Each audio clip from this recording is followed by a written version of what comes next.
పరిస్థితుల్లో ఇక్కడ భాగాన్ని చదువుకున్నాం. యెహోవా మందిరమునకు వెళ్ళుదామని జనులు నాతో అనినప్పుడు నేను సంతోషించి తిని,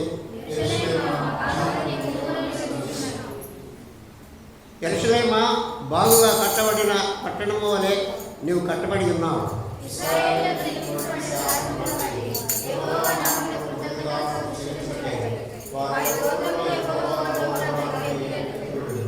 అతడు న్యాయము తీర్చుటకై సింహాసనములు దావీదు వంశీయులు సింహాసనములు స్థాపింపబడి ఉన్నవి.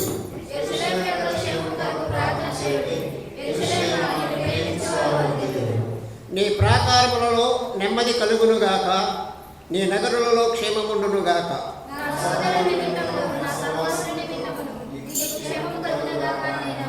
మన దేవుడైన యెహోవా మందిరము నిమిత్తము నీకు మేలు చేయ ప్రయత్నించదను.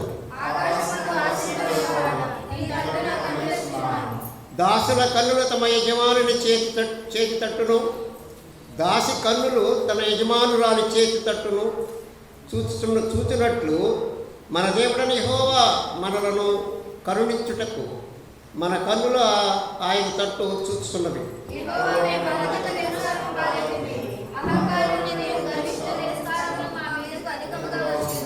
అందరము కలిసి మమ్మను కరుణింపము.